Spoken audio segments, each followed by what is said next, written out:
and welcome back to the Esoteric Ebb. We are going to continue with our level 2 cleric, muscle wizard, as I'm calling him. He's got leaning into that 16 strength and that 18 intelligence. And we left off last time in this guy's Snur's office. I love that we get these recaps. So, tea shops exploded. We still have to meet with the goblins that are kind of heading up and investigating this. But I ended up getting sidetracked talking to this halfling about alignment, and it is honestly the single most interesting conversation I've had about fictionally positioned alignment. I mean, alignment as a mechanic, not just in a player's handbook or in a dungeon master's guide, but like as exists in the world that people know about, that is being studied as an academic topic, like meaning within the fiction of this world, alignment is a concept that people understand, just like mathematics or astronomy, right? Or astrology.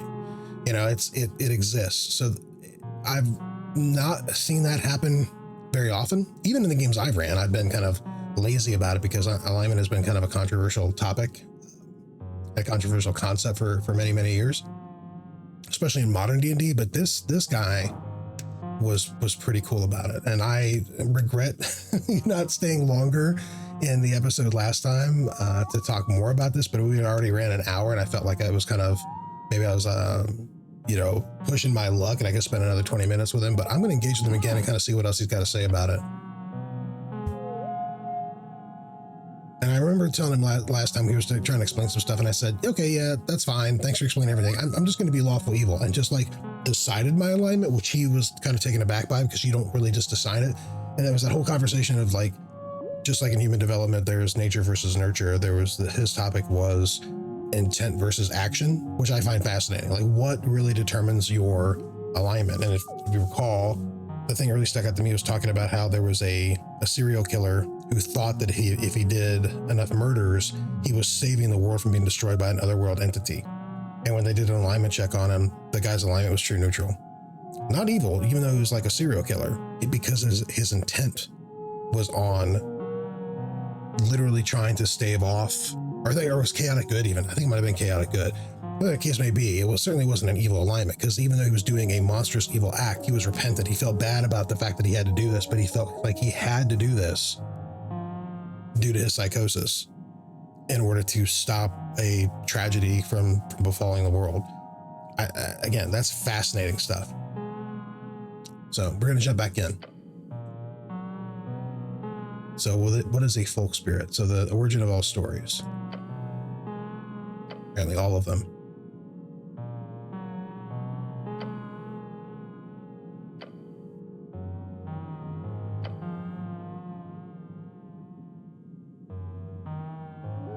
What's he mean by bands? Okay, an esoteric divide splits the circular coast into 8 geographic areas. Okay, got it. So different regions, right? Like that ostensibly have their own lore, their own stories, their own folklore, things like that.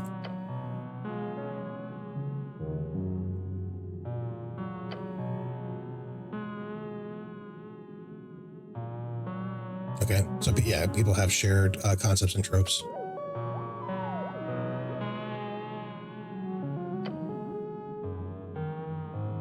As if every folk, is haunted by a spirit, like some unconscious collective dream of concepts and ideas.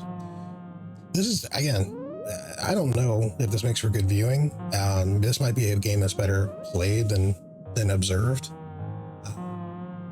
But this is fascinating, because this is something that actually exists. Not that I'm a subject matter expert, but this is, the idea of different cultures having very, very similar stories because they're intrinsically human stories, or the fact that, like, there's only so many stories out there in the world if you really boil them down. There's only so many things that, like, really kind of are touchstones for us, or our motivations, and the kinds of stories that we tell, and the kinds of stories that are passed down. That's interesting.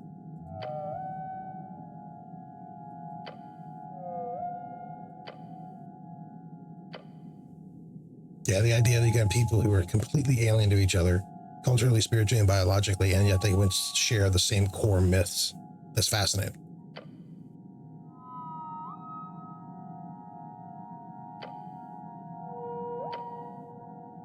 It's provable. Interesting.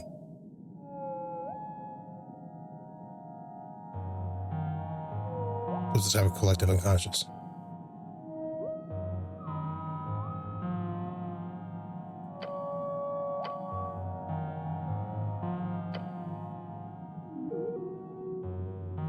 How is it provable? Yeah, that's interesting.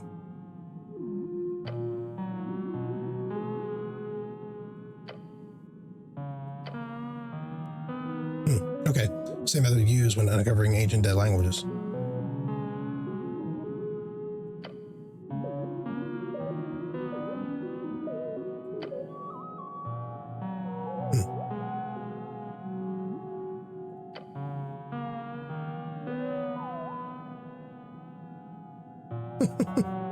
Okay, yeah, I really like this guy.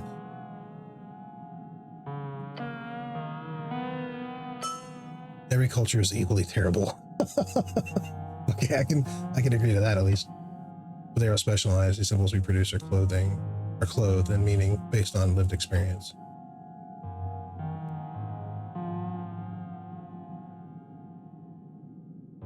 Interesting. That is very interesting. Like it's a lot of junk with some nuggets of gold. Okay. What happens to two folk types merge? No clue. It's even harder to pinpoint. Got it.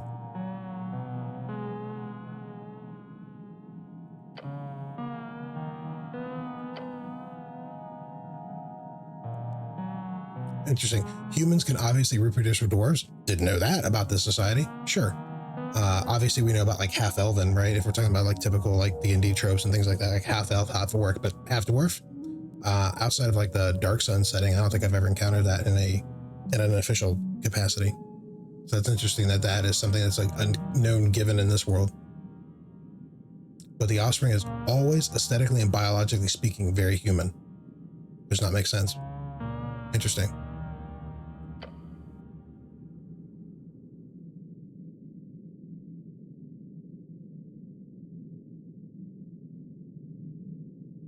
So even their reproductivity is like an esoteric event, which is one-sided offspring or OSO. Interesting.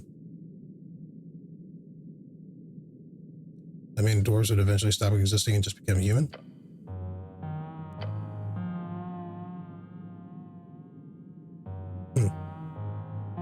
Eventually there'll be only one people and all the people would look like human.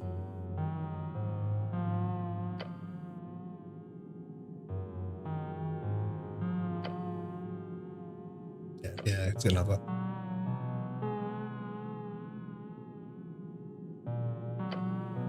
Merge would be impossible. It's okay.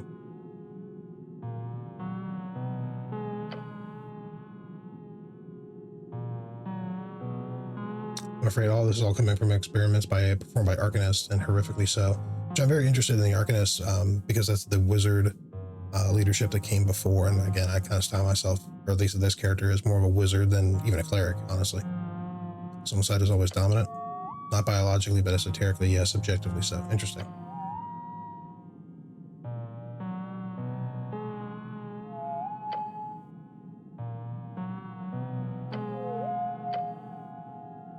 Nor am I a very sane or stable individual. But at least he's honest and forthright. Interesting.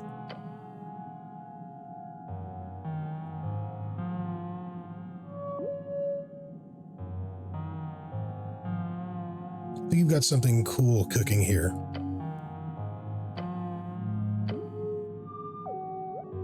I would ask my old age here if I did not agree in some deep sense. Yeah. Thank you for listening to my rant. Okay. Hey man, more experience, more experience. How does death and resurrection work with all this stuff? Interesting. Can death change your nature? Necromancers in the old arcane era traditions did much study on the topic. And yes, death and subsequent resurrection can function as a reset for the mind, but arguably no less than any other severe trauma. Okay, so it's possible, it's possible you can have a near death or actually a full death experience, be resurrected and come back and be so shocked by the experience to your core that you have a change of heart, a change of intent, or a change in alignment in this case.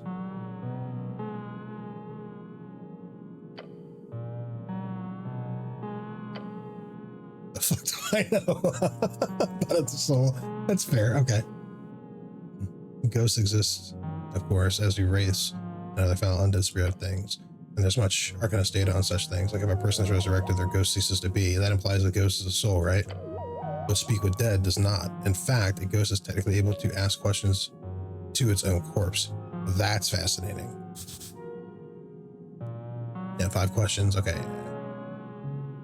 Still having some sort of mouth, including a functioning jaw.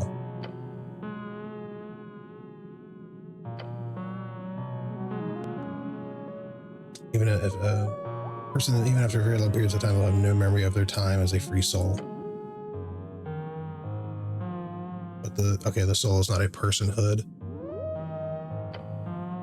like a power source. Cool.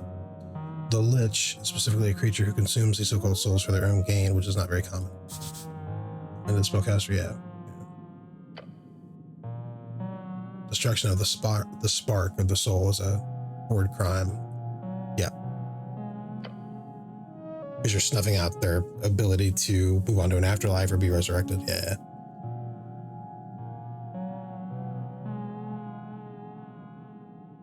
Seems complicated. Why don't you use magic in your mind healing? Yeah, why aren't you a magical therapist? It does not work. Interesting. Not the greatest arcanist could invent a spell capable of fixing mental unwellness. If you happen to find a cure mind spell, you'd make a fucking fortune casting it on rich people around the coast. Yeah, I suppose. Just the thought of some magic gives you some sort of ontological nightmare. Wait one, please. I'm looking up the definition of that. Okay, ontological apparently means like a metaphysical study of the nature of being. That makes sense. What does it mean to have cured mind? Did your or some outside god at some point decide what constitutes a wound of the mind? In the same way suffering is used to heal wounds of the physical. That's interesting. Pain equals negativity. That is universal. The universal indicator of the negative.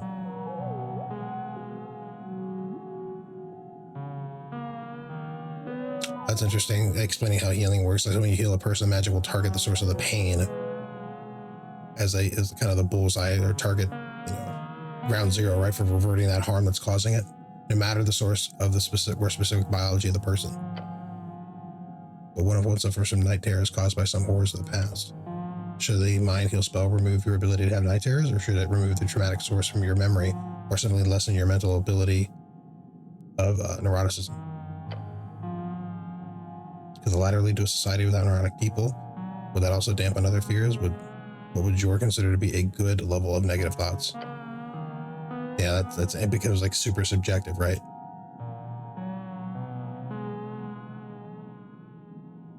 There's a reason that spell does not exist then. Indeed.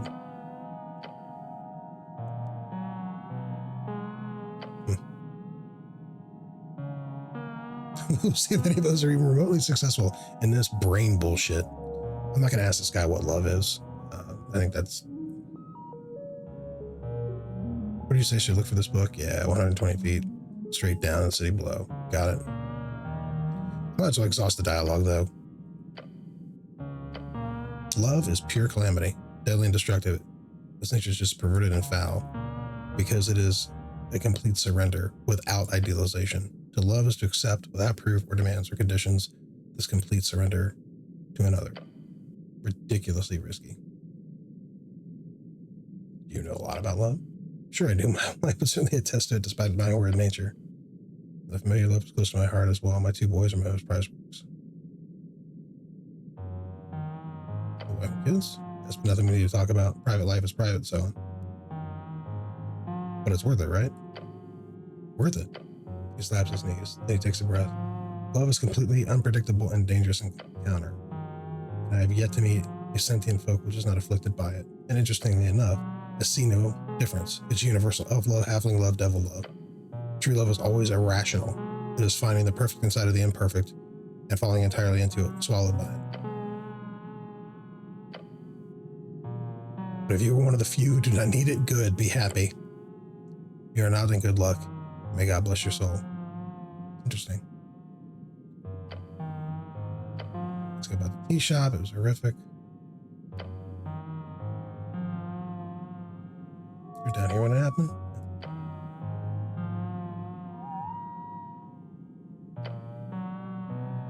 You should not believe rumors, cleric. That's not what I asked, though. I asked if you heard any rumors, not if I should believe them.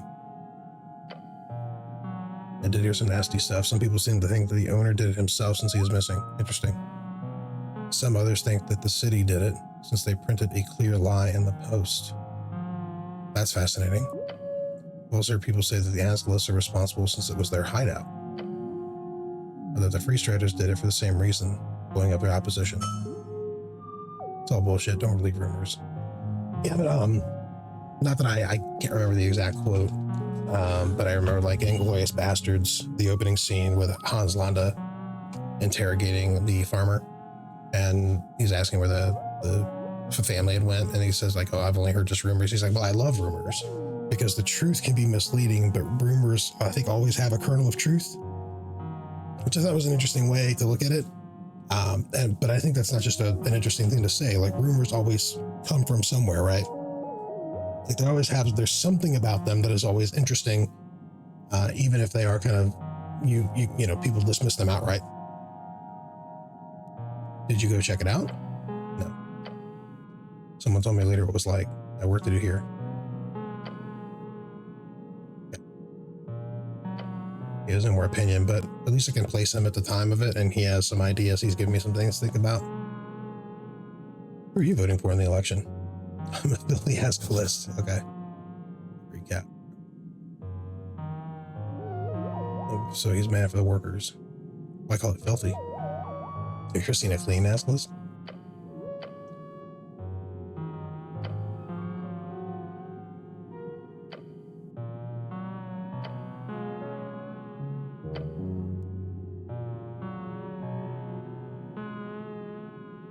Interesting. So it's ideally supposed to be classless and stateless society where everyone's equal, but the Norvikian variety has already kind of let that slip. Shaking hands with the establishment, trying to find a peaceful solution. They're simply becoming part of the establishment. True, a compromise with capitalism will always be all-consuming. Genuine change, true change, needs a true revolutionary break with the existing order. There's no doubt about that. Incremental reform, small changes within the capitalist system will always fail to address its fundamental contradictions and injustices. Brother, you speaking to the choir.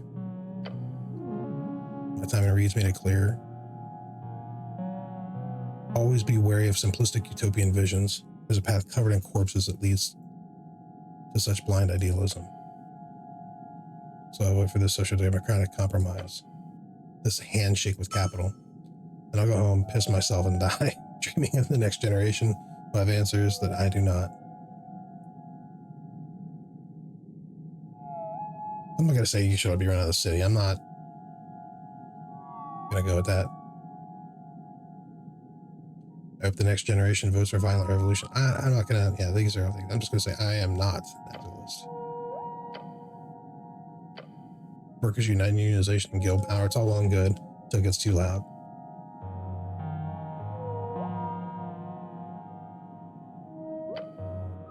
So what are you, cleric? Not an assless. What are you? What are you voting?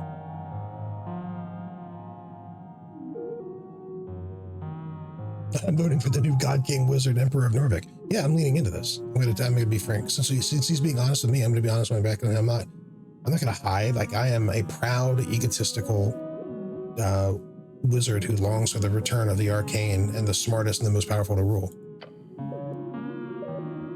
And to see the doing art, of course. You can be on yourself as an arcanist. There you go. What are your qualifications?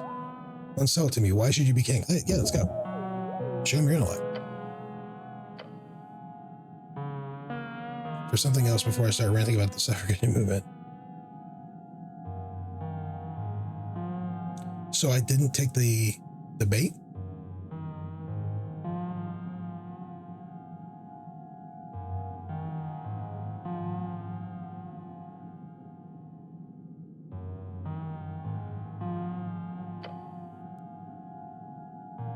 I'm just saying this because I didn't want to like give up. I thought this was going to lead me into actually using my intellect to talk about something, and the fact that it didn't, I'm a little disappointed.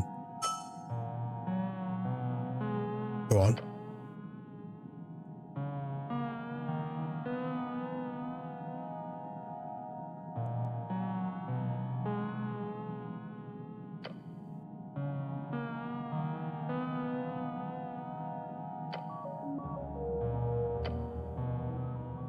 see. So dwarven women led the suffrage movement, but it wasn't taken seriously until human women decided to join in. Oh, I like those. Go on. Statistically provable, yes. It was after 2 decades of dwarven women pushing for universal suffrage.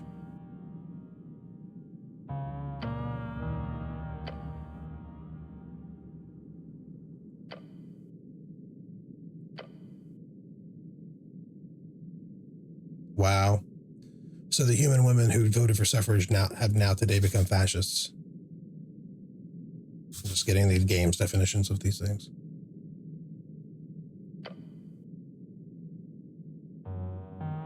They run an incredible campaign in order to get the right to vote, to break their chains of oppression, piss off the tyrannical men, smash the patriarchy, and so on, all to throw their lot in with that very same traditionalist ideology. An ideology that clearly wants to specifically not allow women to vote. So that's why would they do that? Opportunism. Their time in the spotlight ended once they won the right to vote. Suddenly their entire platform of activism disappeared. Why nationalists? They realized that the homeland needs protection. I don't know about that.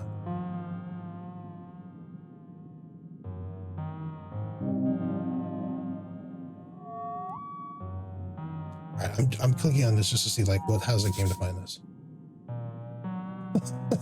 Okay, got it. Specifically question of class, it probably is. I'm thinking it's more class than psychosexual, but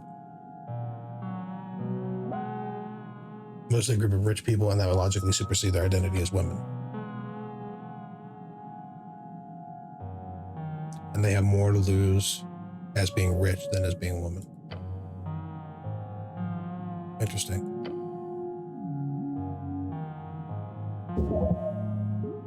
These points are somewhere close to.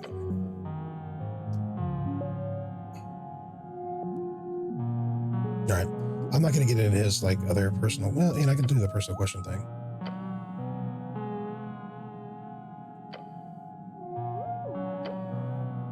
Okay, I'm not going to ask him about the clan land or doing that stuff at this point. All right, lots to think about this guy. Easily one of my favorite interactions I've had with an NPC, pretty much in any game. I think I've already done all this. I think I've trifled the trifles. Actually, no, I still need to just steal money from a jug. Fascinating guy. Loved reading his books. Got a lot of good stuff. I got a spell out of that too, right? I got a spell when I was here. Yeah, I got detect alignment from talking to this guy. Not prepared, but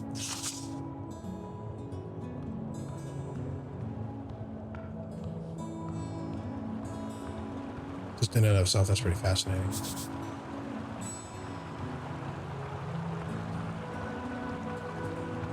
I don't think there's ooh, I don't know what this is up here. Let's go down and see.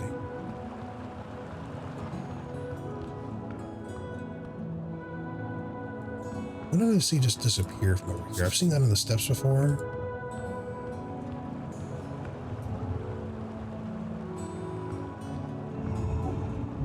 Oh yeah, the griffin's here. There was something in here, and then it ducked and went away. Just did it again. I'm gonna leave it. I'm not gonna obsess over it.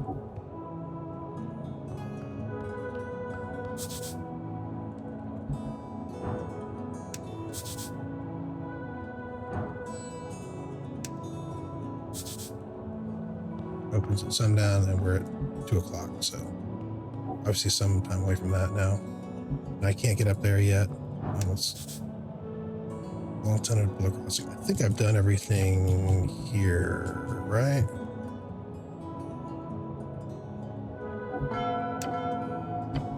Let's see.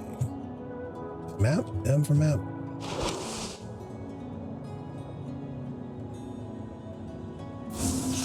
Let's see. Okay, no, it's just this. Okay, so the water lane. Really, I mean, that was pretty much it. Snur's office. I think I walked all this stuff, but I didn't see anything else here that was going to let me in. So we'll move on to Pillar Crossing.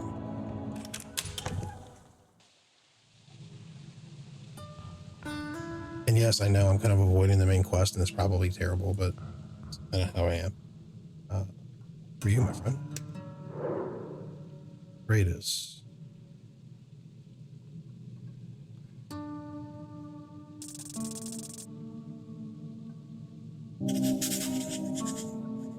Level 5 noble. Interesting. Okay.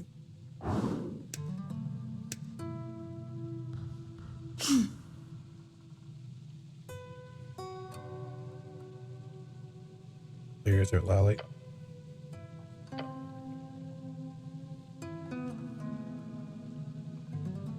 What's your name? Nah, go away. You're very rude. Sure, now go away.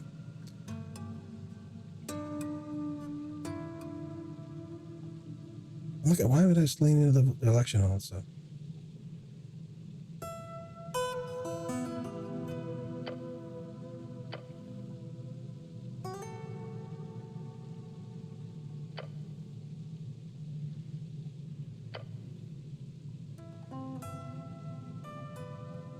I want to ask you some personal questions, but I have a feeling you won't respond in a meaningful way. Smart. Can you go now? You're voting for the election. Don't care for it.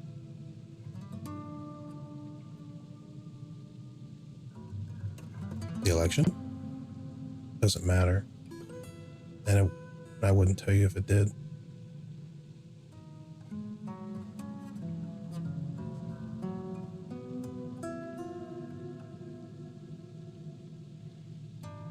Since I have to choose, I'm going to reinforce the fact that I see you're also voting for me. What? No. Fuck off, you're not even on the ballot. I'm doing the Arcanist thing.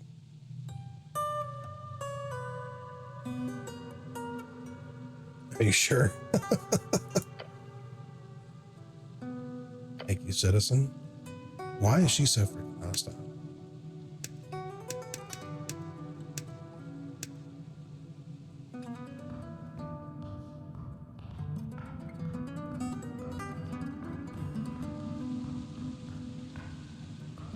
Let's sit down here. Maybe somebody knows why she's staring out. You're just kind of looking at this stuff. Get up here. Dormitory out of commission.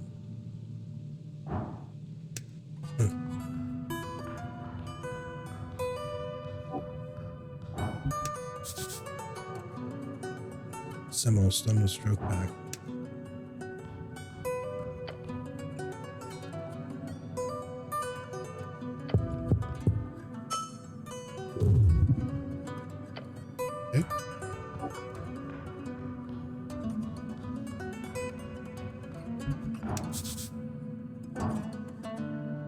RNA to unlock a random apartment.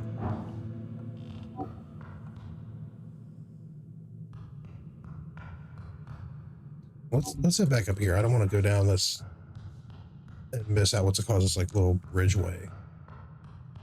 I'm fascinated by why this noble is so hostile and why she's like a named person just sitting here being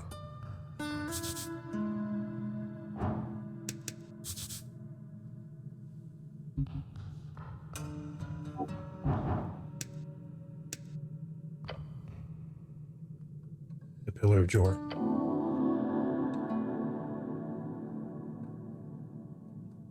Symbol of Earth's conquest.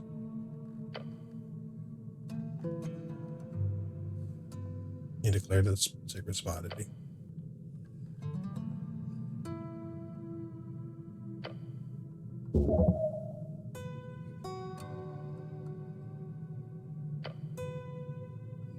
Silver pieces float around the air.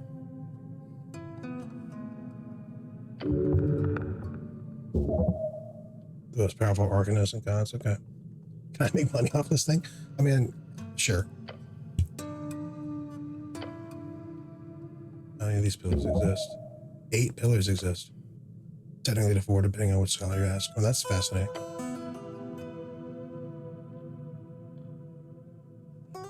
Ah, I see. So each pillar goes through to the other side. So it could be 4, 8. They are all equally useless. No one's managed to make use of them. There's just visual landmarks. Interesting. Okay.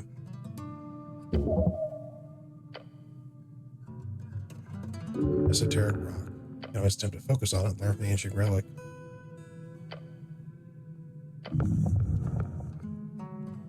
Touch it.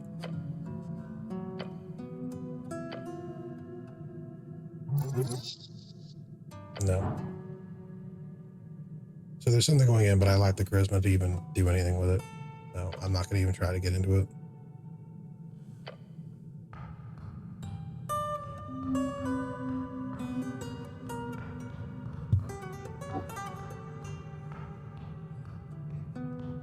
What is this? Path up to Tolstad, or Drunk Sphinx opens it. Okay. Oh, we're not there yet. So nothing on this level kind of speaks to why that lady was so rude.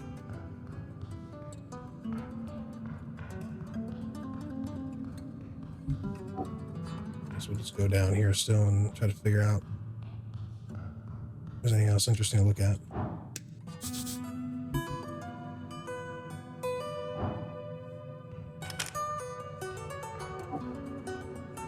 Feels like interesting typo. It's not one that's the guy we were just talking to, so that'd be his residence.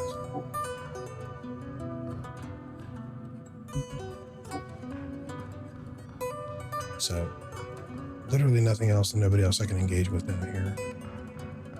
It seems like a shame.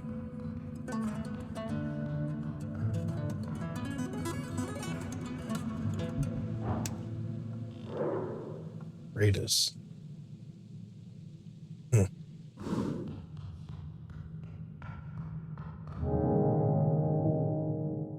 Okay, so Arcanist is definitely, I've leaned into that a lot. I wonder if I could lean away from being a cleric and more of a mage.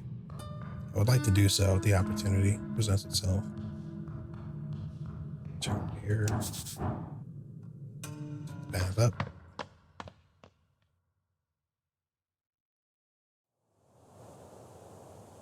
So we came down through the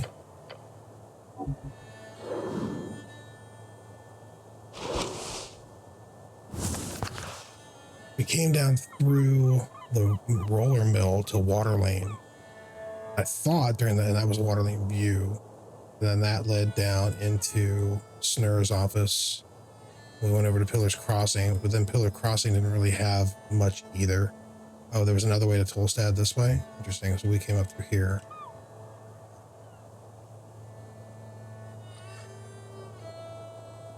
And we're back here. Okay. And then we know obviously where Viscan is.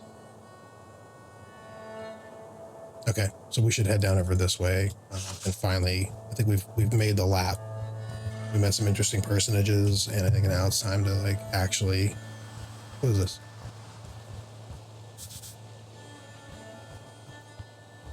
Follow our or where our goblin friend went down.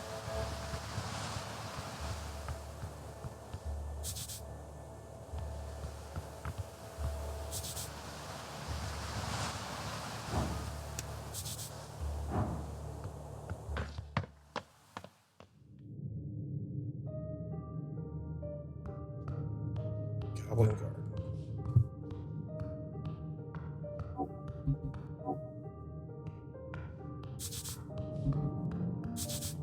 What?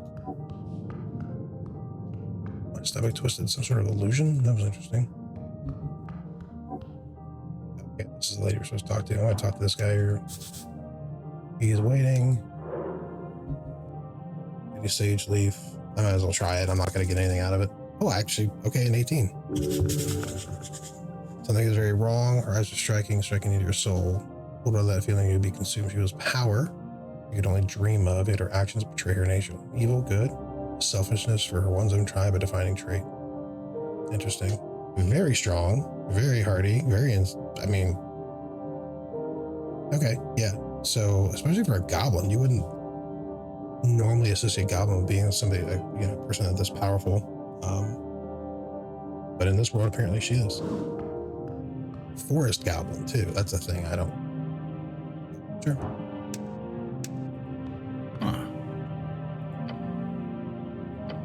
Go ahead, cleric.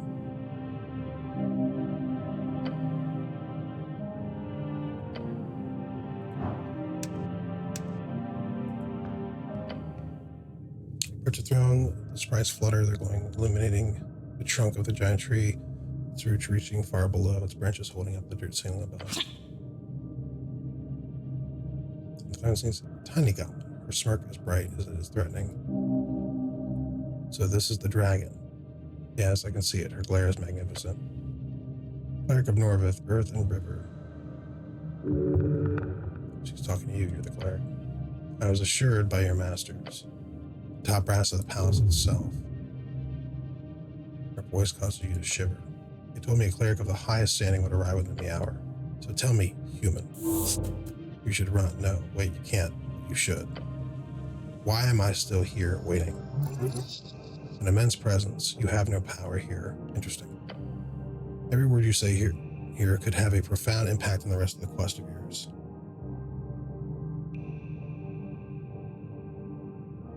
I'm going to start off with my apologies. Your frown turns into a weird expression, whatever. You're dancing on a fine line. Hers is a frightful presence. Yeah, so yeah, that is, yeah, frightful. Some powerful creatures have an aura, right? So dragons literally do. So is she actually a dragon, just in a disguise as a goblin? That would be fascinating, but would also say a lot about the kind of dragon that would want to hide as a goblin, which aren't considered typically to be higher or more respected creatures, but getting somebody to underestimate you might be interesting. But then again, she exudes a very powerful aura, right? So maybe she's not about that. It's a fascinating contradiction. You can just stand, do not let her impact your stature. You can't take this much longer, you need to get out of here. Try not to become frightened, which I have probably zero chance to be able to do. There you go. You brace your entire beating, and you brace your entire being, rather, as you meet her glare. Such an incredible aura emanating from this creature. It must be esoteric in nature. You stand. Good. The dragon, leans on her armchair, letting out an exhausted groan. It is vexing to watch my streets descend so far. Are you even aware, cleric? A local business caught up in an inferno in the middle of the day, right on Pillar Road. My road. And yet Magistrate Darrow, he alone believes that the Halfway Bridge tribe does not have jurisdiction over this particular location. Her anger is pure and intense. She's trying to reel it in.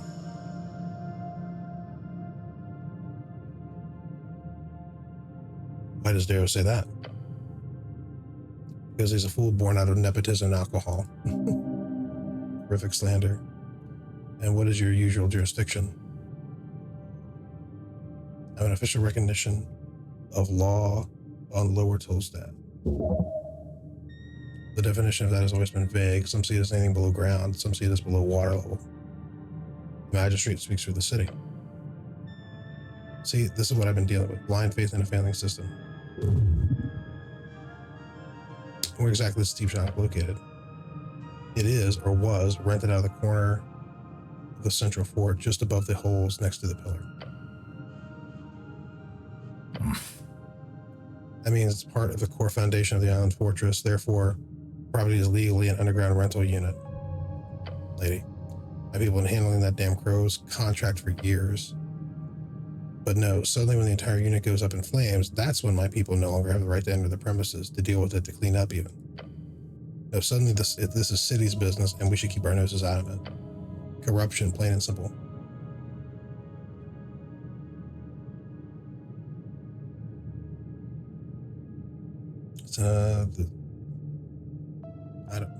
This seems way too hostile from what it is. This is interesting. Maybe I do think that, but I don't know if I want to reveal what my thoughts are. And then this is, again, confrontational. I'm just here to do my job, lady. Good. We're in agreement on that at the very least. And don't get me started on the actual effect this has on my people. Snell, she says, and beckons towards the comely goblin. Lady Sage Leaf. Magistrate says it was an accident involving a fireplace failure. They've yet to send anyone in to actually investigate the scene.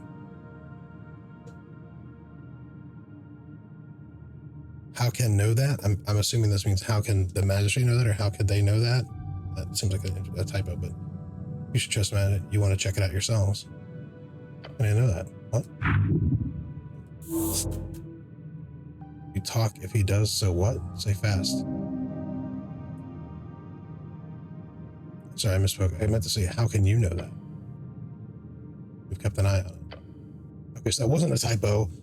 Literally, it was put in there as an error that I assumed as a player was a typo, but it was really because my guy may be nervous in the moment and not thinking straight, which that seems to go counter to like how the intellect that I have, that this character has rather. But the explosion occurred on the 21st of March, just past noon. 3 minor injuries reported. Who were injured? Who were the injured? That's important to know. We only managed to get the name in the chaos. Frank, son of Frank, was said to have walked away with lesser burns. That's a sort of prefix used by the Earthfolk. A human, most likely. Fancy yellow outfit. Beyond that, we have some conflicting accounts.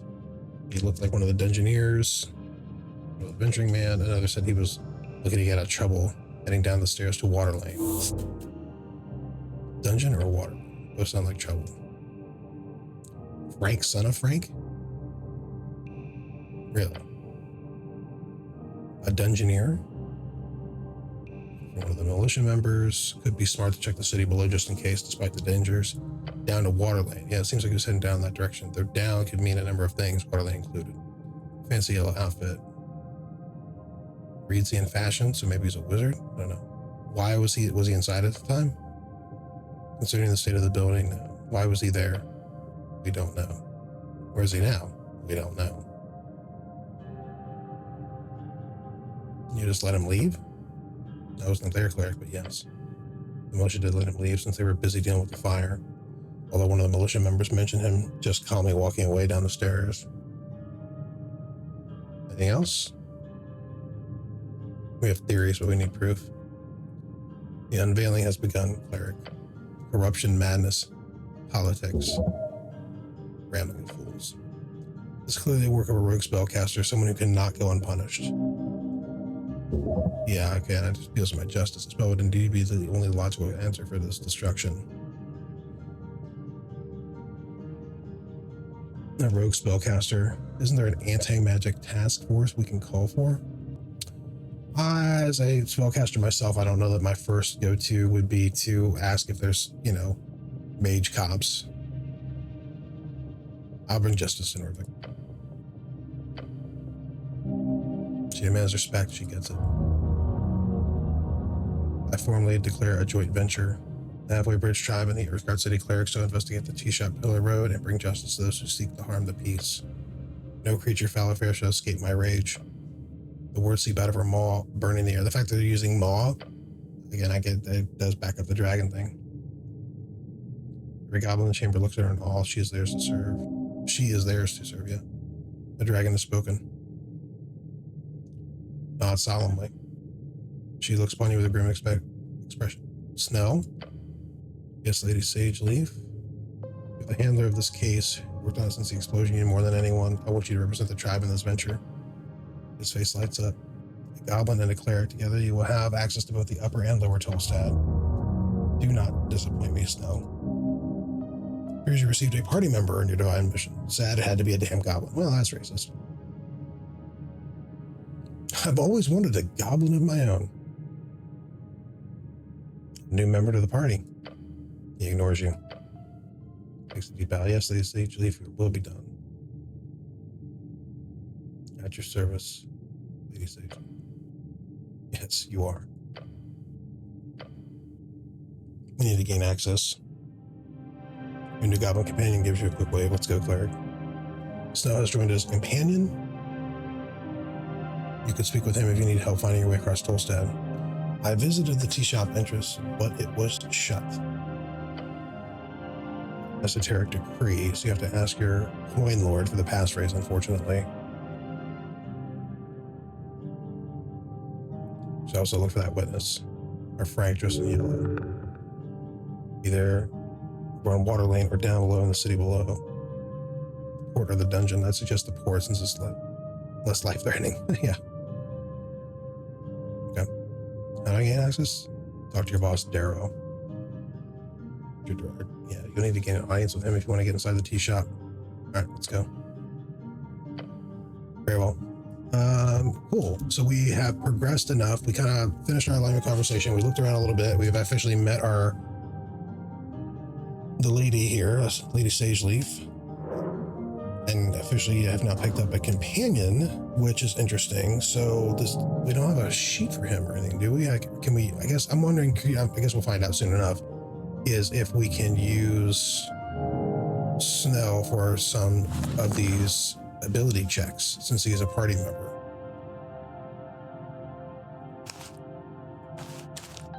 Like that would be interesting.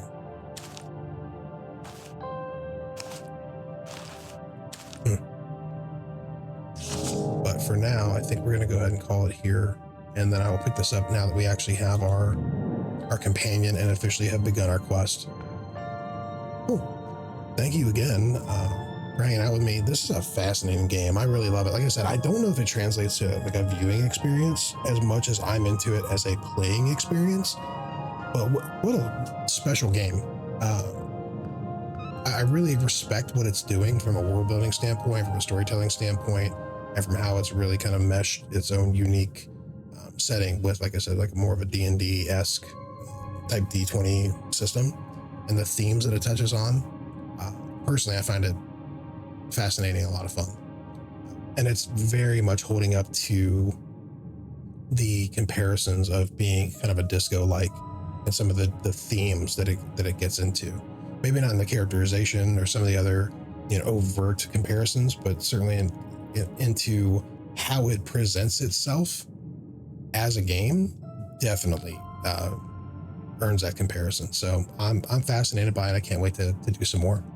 But that'll be it for now, and we'll see you next time.